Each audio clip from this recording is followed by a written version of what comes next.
Hi అందరికీ నమస్కారం. Welcome to our channel.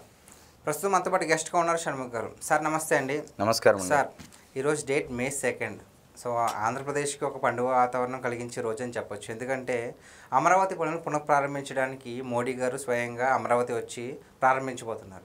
So ఈ కార్యక్రమానికి జగన్మోహన్ రెడ్డి గారికి కూడా ఆహ్వానం వెళ్ళింది. కానీ ఆయన నిన్ననే తన బెంగళూరు ప్యాలెస్కి వెళ్ళిపోయినట్టుగా సమాచారం అందింది. సో దీనిపై మీ అభిప్రాయం ఏంటి? విధ్వంసమే పనిగా పెట్టుకొని గత 5 ఏళ్ళు పరిపాలించినటువంటి జగన్మోహన్ రెడ్డి గారు ఏ విధంగా సభకు వస్తారని మీరు అనుకుంటున్నారు? నిజంగా మీరు అన్నట్లు ఆహ్వానం అందిన వెంటనే ఒకవేళ ఆయన సభకు వచ్చింటే 1,00,000 కోట్ల పన్నుల మాట దేవుడెరుగు. దాని గురించి ఎవరు ప్రజలు చర్చించరు. జగన్మోహన్ రెడ్డి గారి వైపే మొత్తం అంతా మీడియా మొత్తం ఫోకస్ చేసేది. సో మొత్తం సభనంతా జగన్మోహన్ రెడ్డి గారు హైజాక్ చేసేవాడు. ప్రజల్లో ఆలోచన కలిగించే విధంగా డైవర్ట్ చేసేవాడు. కానీ ఎలాగో మనకు ఆర్థిక ప్రగతి కానీ అభివృద్ధి కానీ నచ్చనటువంటి వ్యక్తి, అంటే శుభ కార్యక్రమాలు ఓపెనింగ్లో నచ్చనటువంటి వ్యక్తి జగన్మోహన్ రెడ్డి గారు. మరి ఆయన వెళ్ళారు అంటే ఎక్కడికి? బెంగళూరు ప్యాలెస్కు. దాంట్లో ఆశ్చర్యం ఏముంది?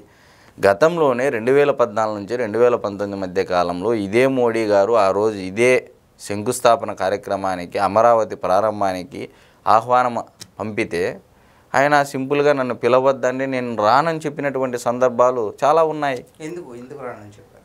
ఎందుకంటే ఇప్పుడు ప్రత్యర్థిని ప్రత్యర్థిగానే చూడాలి. అల్టిమేట్గా జగన్మోహన్ రెడ్డి గారైనా, చంద్రబాబు నాయుడు గారైనా, పవన్ కళ్యాణ్ గారైనా, లోకేష్ గారైనా, ఎవరైనా సరే అది రాష్ట్రం అనేది ద సుప్రీం. సో రాష్ట్ర శ్రేయస్సు పట్ల మోడీ గారు ఇచ్చినటువంటి నిధులు రాష్ట్రం మీద ప్రేమతో అయిన జగన్మోహన్ రెడ్డి గారు రేపొద్దున ఆయన ఏమంటున్నారు? మరలా నేనే వచ్చేది అంటున్నాడు. నువ్వు వచ్చినా కూడా ఈసారి అమరావతి అయితే రాజధానే కదా. ఈసారి 3 ముక్కలాట ఆడేకైతే ఏం లేదు కదా. 2014లో ఆంధ్రప్రదేశ్ పునర్విభజన చట్టం వచ్చింది. దాదాపు 10 ఏళ్ల పాటు హైదరాబాద్ అనేది ఉమ్మడి రాజధాని. 2014 ప్లస్ 10 సంవత్సరాలు ఎంత అండి? 2024. 2024 వరకు చట్టబద్ధత కల్పించలేము. ఆనాడు ఇదే పార్లమెంటులో వెంకయ్యనాయుడు గారు సాక్షిగా 10 ఏళ్ల పాటు రాజధానిగా ఉండాలని చెప్పడము, అదే ప్రాతిపదికన 10 ఏళ్ల పాటు హైదరాబాద్ అనేది 2 రాష్ట్రాలకు రాజధానిగా ఉండడం వల్ల చట్టబద్ధత కల్పించలేకపోయారు.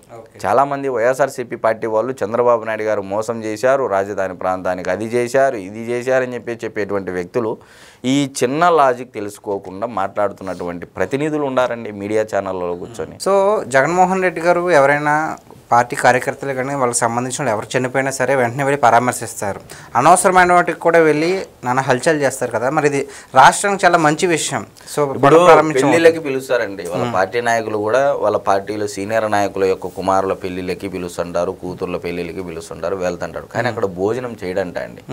ఈవెన్ అమరావతి రైతులు కూడా ఒకానొక సమయంలో ఏదో ఒక ఈవెంట్ లాగా చేసుకుంటే ఆ దారిని వెళ్తున్న జగన్మోహన్ రెడ్డి గారిని చాలా అంటే గౌరవించి ఒకసారి రండి భోజనానికి, భోజనం చేసి వెళ్తారని. అంటే రాయలసీమ సైడ్ బంగపోయినా అంటారు, బతిమాలుకున్నా అని. బంగపోయినా కూడా ఆ గౌరవాన్ని నిలబెట్టుకోలేకపోయాడు జగన్మోహన్ రెడ్డి గారు. మరి నేనేమంటున్నానంటే జగన్మోహన్ రెడ్డి గారికి ఆయన చెప్పిండేదే జరగాలి. లేకపోతే అవతల ఎవరైనా సరే శత్రువే. సొంత చెల్లెలైనా, తల్లి విజయమ్మ గారైనా, తండ్రి రాజశేఖర రెడ్డి గారైనా, విజయసాయి రెడ్డి గారైనా, అన్ని సంవత్సరాలు పనిచేసినటువంటి విజయసాయి రెడ్డి గారు కూడా ఈరోజు అతనికి శత్రువులా కనిపిస్తున్నాడు. కేవలం ప్రజలు వేసే ప్రశ్నలకు సమాధానం చెప్పలేకే మొహం చాటి పెట్టుకున్నారంటారా? ఇప్పుడు వచ్చినా కూడా ఇప్పుడు ఆడ ప్లకార్డులు పట్టుకుంటారు, రాజధాని అమరావతి అని ఒకవైపు పట్టుకుంటారు, మరొక వైపు 3 రాజధానులను చెప్పి పట్టుకుంటారు. అది ఇప్పుడు అసెంబ్లీకే రానటువంటి వ్యక్తి మీరు సభకు వస్తాడనుకుంటే మీరు ఎట్లా నమ్మారండి? అసెంబ్లీకి నిజంగా భయం లేనటువంటి వ్యక్తి, బాగా ఢీ కొన్నా పెట్టి సోనియా గాంధీ గారిని ఢీ కొన్నాడు, అది ఇది అని చెప్పినారు వారు. ఇదే రాష్ట్ర ప్రజల తరపున, కనీసం పులివెందుల నియోజకవర్గ ప్రజల తరపున కూడా మాట్లాడడానికి, వాయిస్ ఆఫ్ ద వాయిస్లెస్ మాట్లాడడానికి జగన్మోహన్ రెడ్డి గారికి అవకాశం ఉంది యాజ్ ఎమ్మెల్యేగా. మరి ఈ రోజు ఆ అవకాశం కూడా ఉపయోగించుకున్నటువంటి వ్యక్తి జగన్మోహన్ రెడ్డి గారే కదా. మరి ఆయన వెళ్ళకపోగా 10 మందినైనా, మిగతా 10 మందినైనా వెళ్ళనిస్తున్నాడా? లేదు. వెళితే ఎక్కడ ఏం జరుగుతుందని చెప్పేసి వాళ్ళ భయము. నిన్న చూడు దువ్వాడ శ్రీనివాస్ గారిని ఏ విధంగా సస్పెండ్ చేశారని, ఏదో నారా లోకేష్ గారిని పొగిడారని ఒక ఇంటర్వ్యూలో.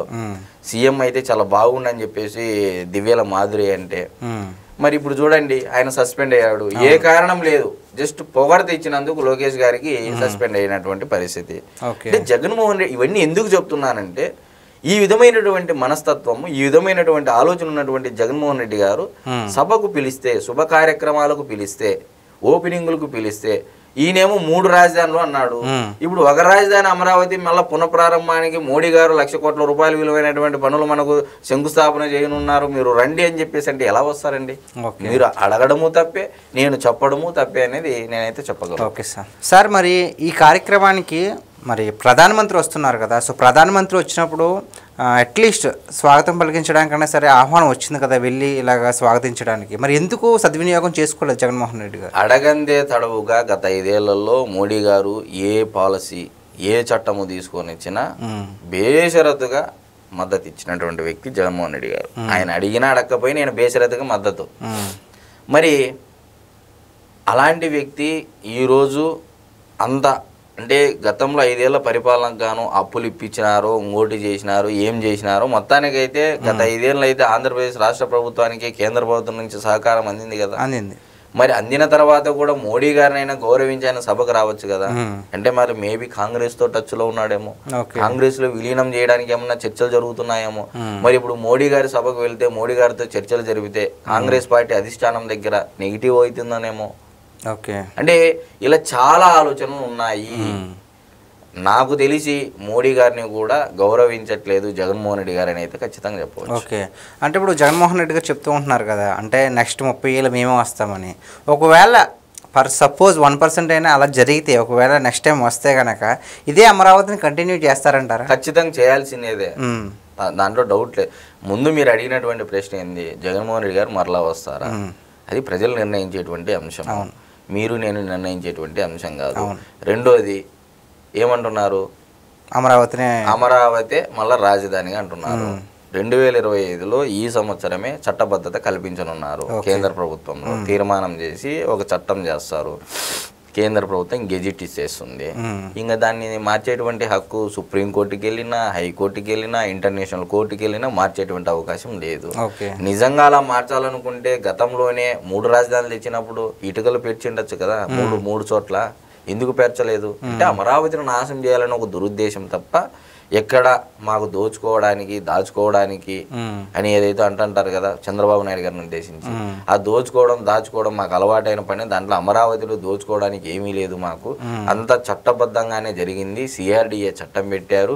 మరి మాకు దోచుకోవడానికి, దాచుకోవడానికి అక్కడ ఏముంది? 3 రాజధానులు అని చెప్పేస్తే 3 రాజధానుల్లో రియల్ ఎస్టేట్ పెరిగిద్ది, ఇన్సైడర్ ట్రేడింగ్, క్విట్ ప్రోకోలు, ఇలాంటివన్నీ మనకు చేసుకునే అవకాశం ఉంటుందని చెప్పి 3 రాజధానులు తెచ్చారు తప్ప ఎక్కడ వీళ్ళకి చిత్తశుద్ధి లేదు, పాడు లేదనేది అయితే మనం చెప్పవచ్చు. ఓకే అండి, so thank you so much sir. మాకు తెలియని ఎన్నో విలువైన విషయాలను మాకు అందజేసినందుకు థ్యాంక్ యూ. నమస్తే.